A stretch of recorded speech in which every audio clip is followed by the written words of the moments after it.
తీసుకుందాం. చరణ్ కౌశిక్ యాదవ్ గారు ఉన్నారు. చరణ్ కౌశిక్ యాదవ్ గారు సార్ నమస్కారం.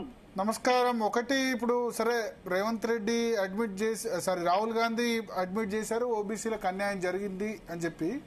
బట్ ఇక్కడున్న వాళ్ళు ప్యానెల్లో వక్లాభరణం కృష్ణమోహన్ రావు గారు కానీ వి ప్రకాష్ గారు కానీ చెప్పేది ఏంటంటే ఇది కరెక్ట్ మోడల్ చేయలేదు, డెడికేటెడ్ కమిషన్ ద్వారా చేయలేదు అంటారు. చరణ్ కౌశిక్ గారు తెలంగాణ గుర్తుపెట్టుకోండి, హైకోర్టు పోయిన తర్వాత హైకోర్టు చెప్పిన దాని ప్రకారం ఇక్కడ మనం సంబంధించి వెంకటేశ్వర గారి నేతృత్వంలో డెడికేషన్ కమిషన్ ఏర్పాటు చేశారు. కానీ ఆయన నేతృత్వంలో ఎందుకు చేయలేదు? ఏం సార్, క్యాస్ట్ సెన్సెస్ ఆయన ద్వారా ఎందుకు చేయలేదు? ప్లానింగ్ డిపార్ట్మెంట్ నుంచి ఎందుకు చేశారు సార్? ఇక్కడ అదే టైంలో సేమ్ టైంలో ఎస్సీ వరకు కన్నా కూడా ఇక్కడ తెలంగాణ సుప్రీంకోర్టు జడ్జిమెంట్ వచ్చింది కాబట్టి అన్ని కలిపి ఉన్నట్టు ఇచ్చేయాలంటే ఖచ్చితంగా ప్లానింగ్ కమిషన్ అయితే కరెక్ట్ అని చెప్పేసి భావించారు. లీగల్ ఒపీనియన్ తీసుకోకుండా రాష్ట్ర ప్రభుత్వం చేస్తారు చెప్పండి. రాష్ట్ర ప్రభుత్వానికి చిత్తశుద్ధి ఉంది కాబట్టి రాష్ట్ర ప్రభుత్వం చాలా సుదీర్ఘ కాలం పాటు ఎలక్షన్ లేట్ అయినా 18 నెలల కాలం పాటు ఎలక్షన్ లేట్ అయినా పర్వాలేదు కానీ బీసీలకు ఇచ్చిన మాట నిలుపుకునే ప్రయత్నంలో కాంగ్రెస్ ప్రభుత్వం ముందుకు పోతా ఉంది. భారతీయ జనతా పార్టీ అడుపులు వేసే ప్రయత్నం వాళ్ళు ఏమనంటే ముస్లింల పేరు మీద మేము ఆర్డినెన్స్ ఆమోదిస్తలేమో లేకపోతే 9th షెడ్యూల్లో పెట్టడం సాధ్యం కాదు, మీరు ముస్లింలు ఎదగలుగుతారని చెప్పి వారు మాట్లాడుతూ ఉన్నారు. మొన్న తెచ్చిన ఈడబ్ల్యూఎస్ లో ముస్లింస్ ఉంటారు. గుజరాత్ రాష్ట్రంలో నరేంద్ర మోడీ గారు 2002లో వారు ముఖ్యమంత్రి అయిన తర్వాత అక్కడ దాదాపు 10 ముస్లిం తెగలకు సంబంధించి బీసీలో పెట్టిరు. మధ్యప్రదేశ్ లో ఉన్నారు, గుజరాత్ లో ఉన్నారు, రాజస్థాన్ లో ఉన్నారు, అదేవిధంగా హర్యానాలో ఉన్నారు, వెస్ట్ బెంగాల్ ఉన్నారు, అదే కాకుండా పక్కన ఉన్నటువంటి కర్ణాటకలో ఉన్న ముస్లిం ఉన్నటువంటి పరిస్థితి మనం చూస్తా ఉన్నాం. కాబట్టి వాళ్ళు తప్పించుకునే ఉద్దేశంతో మాత్రమే ఈ బిల్లును ఆమోదింపజేయకుండా ఈ ఇష్యూను డైవర్ట్ చేయడం కోసం మాత్రం ముస్లిం అంశాలను ప్రధానంగా చూపించే ప్రయత్నం భారతీయ జనతా పార్టీ చేస్తా ఉంది. కాంగ్రెస్ పార్టీ చిత్తశుద్ధి కాబట్టి ఏకంగా రాహుల్ గాంధీ గారు క్షమాపణ చెప్పిండు బీసీ సమాజానికి.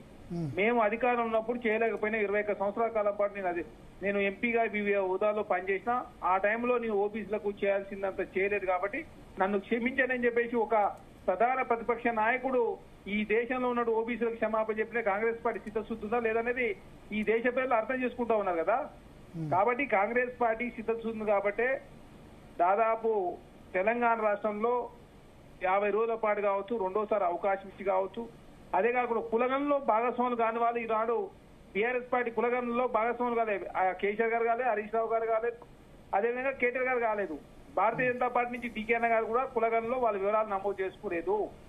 వాళ్ళు నమోదు చేసుకోకుండా బిల్లు పాస్ అవుతా ఉంటే వాళ్ళు వాకౌట్ చేసి వెళ్ళిపోయిన పరిస్థితి మనం చూసినాం. అసెంబ్లీలో బీఆర్ఎస్ పార్టీ సభ్యులు వాకౌట్ చేశారు, కౌన్సిల్లో ఎమ్మెల్సీకి సంబంధించి మిగతా వాళ్ళంతా వాకౌట్ చేసినా కల్వకుంట్ల కవిత గారు మాత్రమే ఆ చర్చల్లో భాగస్వామ్యం లేరు తప్ప బీఆర్ఎస్ పార్టీ సంబంధించి ఎవరూ లేరు.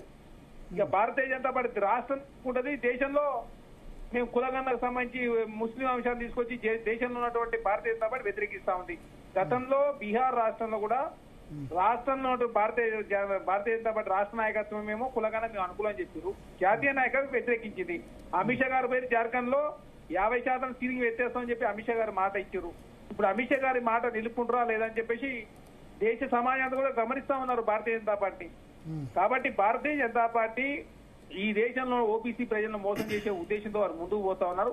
కాంగ్రెస్ పార్టీ చిత్తశుద్ధి ఉంది కాబట్టి అన్ని రకాలుగా ఏ రకంగా బీసీలకు మేలయ్యే ప్రయత్నంలో కావచ్చు, ఆర్డినెన్స్ అనేది 2018లో పంచాయతీరాజ్ యాక్ట్ కేసీఆర్ గారు 50% నిబంధన తీసుకొచ్చింది కాబట్టి దాన్ని సవరించడం కోసం మాత్రం ఆర్డినెన్స్ తీసుకొచ్చారు. ఇక 42% అనేది విద్యా ఉద్యోగాల్లో కావచ్చు, అదేవిధంగా లోకల్ 42% అనేది అసెంబ్లీలో బిల్లు పాస్ చేసి గవర్నర్ గా ఆమోదం తర్వాత రాష్ట్రపతి గారు పంపారు. దానికి వేరు ఇది వేరు కదా. అదే కాకుండా లీగల్ ఒపీనియన్ తీసుకుంటా ఉన్నారు. ప్రొఫెసర్ల నేతృత్వంలో కమిటీని కాన్స్టిట్యూట్ చేశారు. కంచేల గారు, అదేవిధంగా బుక్కే గారు, అదే కాకుండా సుదర్శన్ రెడ్డి గారు వీళ్ళంతా సభ్యులుగా ఉన్నారు ఆ కమిటీలో. అయితే ఈ కమిటీని వక్లాభరణం కృష్ణమోహన్ గారు మీరు ఆబ్జెక్ట్ చెప్పారు కదా, కమిటీని జ్యుడిషియల్ కమిషన్ గా వేస్తే బాగుండేది. ఒట్టి జీవో ఇచ్చారా? జీవో ద్వారా చేయడం వల్లనే ప్రాబ్లం అంటున్నారు. అయితే ఇప్పుడు నేను అనేది ఏంటంటే మా కౌశిక్ మా మిత్రుడే, మావుడే కదా, మా వర్గాల నుంచి ఎదిగిన నాయకుడే కాబట్టి ఆయన నేను అదంటలేను.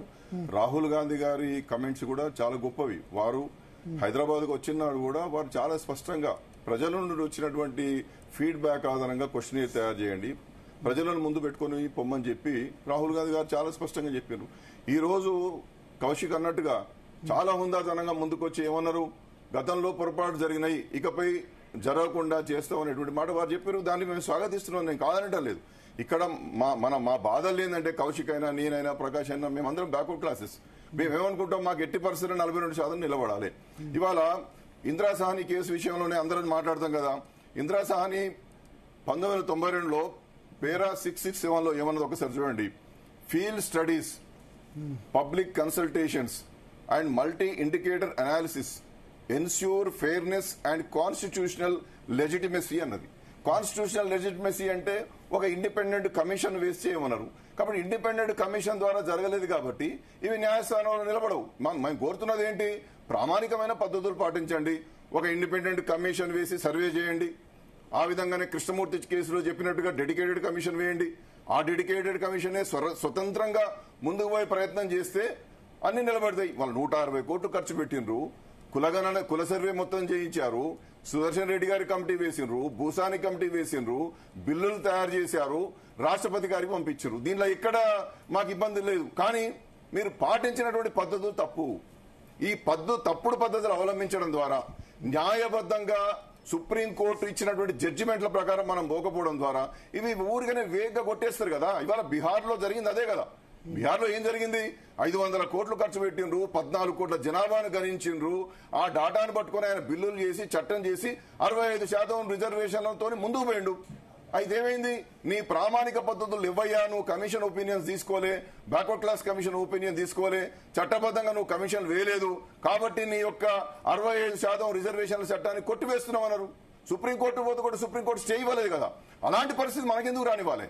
బీహార్ అధికారులతో మాట్లాడిన తర్వాత కూడా పరివర్తన చెందకుండా అదే ఫెయిల్యూర్ మోడల్లో ఎందుకు పోయిననేటువంటిదే విమర్శ. అంతేగాని రేవంత్ రెడ్డి గారిని విమర్శించాలి, కాంగ్రెస్ పార్టీని విమర్శించాలి, వాళ్ళు ఏది చేసినా అడ్డుకోవాలని మేమెందుకు అడ్డుకుంటాం? మాకు 42% కావాలనే కదా. మాకు 42% కాదు, మా సంచార కులాలకు, మా విముక్త జాతులకు, మా అడకతినే కులాలకు ఏబిసిడికి వర్గీకరణ చేసి ఇస్తా ఉన్నారు కదా, అవి కూడా ఇవ్వండి అని చెప్పి మేము కోరుతా ఉన్నాం. అందుకని in depth analysis, in depth study by the articles ద్వారా గానీ యాక్ట్ ద్వారా గానీ నువ్వు చేస్తే రేపు న్యాయస్థానాల్లో నిలబడతాయి. ఆ పేరు మీకే వస్తుంది కదా. ఇవాళ చరిత్రలో ఇవాళ రోల్ మోడల్ అని ప్రచారం చేసుకుంటున్నారు కానీ రోల్ మోడల్ గా ఉన్నటువంటి ప్రక్రియను మీరు చేయడం లేదు.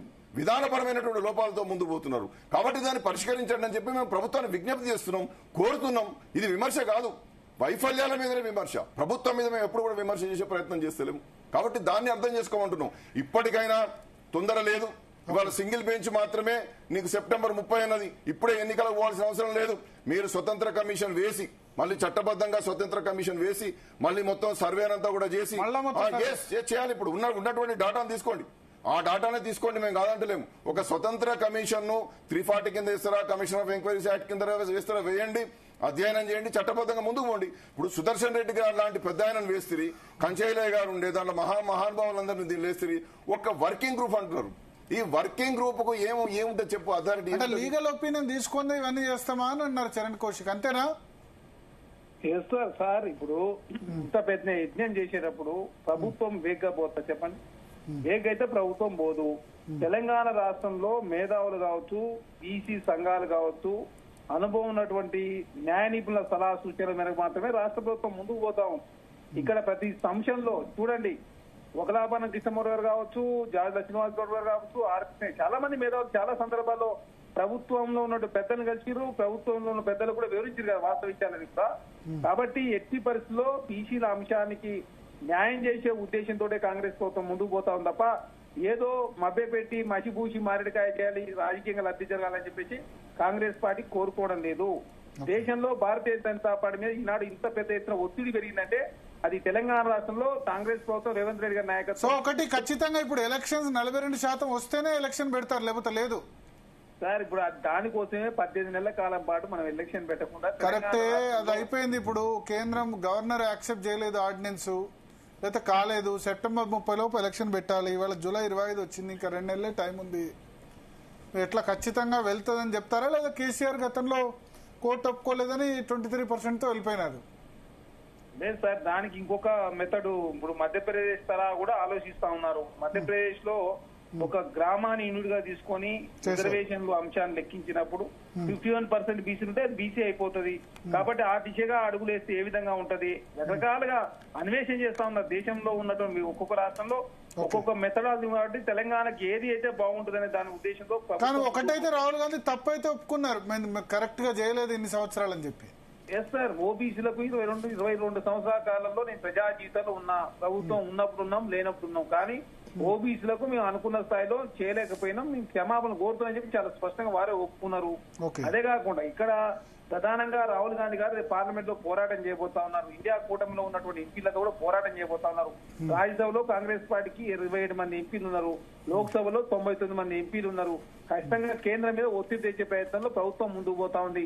జంతర్ దగ్గర ధర్నా చేసిన తర్వాతనే భారతీయ జనతా పార్టీ దేశంలో జనగణలో కులగన పెడతామని చెప్పేసి ఒప్పుకున్నది, అంతకుముందు ఒప్పుకోలేదు.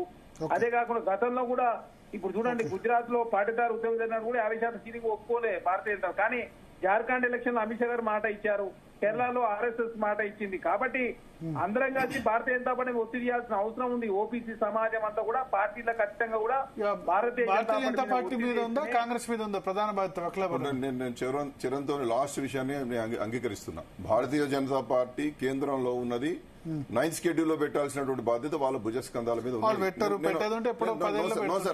అందుకోసం నేను ఏమంటున్నా అంటే ఇవాళ నేను నాలాంటి వాళ్ళము మేమంతా వాయిస్లెస్ ఎందుకైనామంటే ప్రొసీజర్స్ అన్ని తప్పున్నాయి. నువ్వు రాష్ట్రపతి గారి పంపించినటువంటి దానికి డెడికేటెడ్ కమిషన్ రిపోర్ట్లు కానీ, సిపెక్ రిపోర్ట్స్ కానీ, లేకపోతే సుదర్శన్ రెడ్డి గారి రిపోర్ట్స్ కానీ లేవు. ఎందుకంటే సుదర్శన్ రెడ్డి గారి రిపోర్ట్ నిన్న వచ్చింది, మొన్న ఇచ్చారు, సిపెక్ రిపోర్ట్ నిన్న వచ్చింది. కాబట్టి ఈ 2 రిపోర్ట్లు లేవు. డెడికేటెడ్ కమిషన్ నివేదికలు కనుక ఉంటే మీరు హౌస్ లో ఎందుకు టేబుల్ చేయరు చెప్పండి. ఇప్పుడు మీరు బిల్ 3, బిల్ 4 పెట్టినప్పుడు ఇగో ఈ డెడికేటెడ్ కమిషన్ స్వతంత్రంగా చాలా అధ్యయనం చేసింది, ఇగో ఈ నివేదిక ఇచ్చింది, విద్యా ఉద్యోగ రంగాలకు ఈ నివేదిక, లోకల్ బాడీస్ కి ఈ నివేదిక, వీటి మీద చర్చ చేద్దామని చెప్పి ఎందుకు చర్చ చేయలేదు? ఆ నివేదికలు ఎక్కడున్నాయి? పబ్లిక్ డొమైన్ ఎందుకు పెట్టారు? ఇవాళ నేనే ప్రొసీజర్ ల్యాబ్ చేయడం ద్వారా బీసీలకు నష్టం జరుగుతుంది అంటున్నాం, అంతేగాని ప్రభుత్వం మీద ఎందుకు విమర్శిస్తాం? మాకేం అవసరం ఉన్నది? కాబట్టి వాళ్ళ చరణ్ అయినా మేమైనా మేము కోరుకునేది ఏంది, మేమంతా విద్యార్థి దశ నుండి చరణ్ గానీ మేము గానీ బీసీల కోసం పనిచేసినటువంటి నాయకులం. కాబట్టి వాళ్ళ రాష్ట్ర ప్రభుత్వానికి మా విజ్ఞప్తి ఏంటంటే మీరు భూసాని కమిషన్ నివేదికలను బయట పెట్టండి, సిపెక్ నివేదిక మీరు బయట పెట్టి నిన్న పంపించారు కానీ దీనిలో డాటా కులాల వారిగా లేదు. ఆ విధంగానే సుదర్శన్ రెడ్డి గారి యొక్క ఈ కాంపోజిట్ బ్యాక్వర్డ్నెస్ ఇండెక్స్ అనేటువంటి పేరుతో స్కోర్స్ ఇచ్చామని చెప్తున్నారు, దాన్ని కూడా బయట పెట్టండి. ప్రత్యేకంగా అసెంబ్లీని ప్రవేశపెట్టి సమావేశాలు పెట్టి చర్చించండి. ఇవాళ ఇంత పెద్ద చర్చ జరుగుతున్నప్పుడు ఈ సుప్రీం హైకోర్టు ఏకసభ్య ధర్మాసనం ఇచ్చినటువంటి దానికి భయపడిపోయి సెప్టెంబర్ 30 అనేటువంటిది ఎందుకు చెప్తారు? లార్జర్ బెంచ్ పోవచ్చు, ప్రత్యేక సమావేశాలు పెట్టండి. సమావేశాలను ప్రోరోగ్ చేయాల్సిన అవసరం ఏమున్నది? సమావేశాలను ప్రోరోగ్ చేసి ఆర్డినెన్స్ ఏం చేస్తాం? ప్రభుత్వానికి చిత్తశుద్ధి ఉంది, 42% నిలబెట్టుకోవాలని చెప్పి ప్రయత్నం చేస్తుంది. కాబట్టి ఇవాళ సమగ్రంగా చర్చించి ముందుకు పోతే బీసీలకు న్యాయం జరుగుతుంది. ఏబిసిడి ఈ వర్గీకరణ గురించి కూడా చెప్పండి, ఎందుకంటే కామారెడ్డి డిక్లరేషన్ లో చాలా స్పష్టంగా ఏబిసిడి వర్గీకరణ అన్నారు. కాబట్టి ఈ లెక్కలన్నీ కూడా శాస్త్రీయంగా ఉండి ఈ లెక్కలన్నీ కూడా బయటకు వస్తే ఖచ్చితంగా బీసీలకు న్యాయం జరుగుతుంది. ఆ దిశగా ప్రభుత్వం ముందుకు పోవాలని చెప్పి మరొకసారి వేడుకుంటున్నాను నేను. థ్యాంక్ యూ వక్లాభరణం గారు, చరణ్ కౌశిక్ యాదవ్ గారు, వి హనుమంతరావు గారు, అదేవిధంగా విఠల్ గారు, బొల్ల మల్లయ్య యాదవ్ గారు. మొత్తానికి రెహానా ఒకటి రాహుల్ గాంధీ వాళ్ళ ఒకటి యాక్సెప్ట్ చేశారు.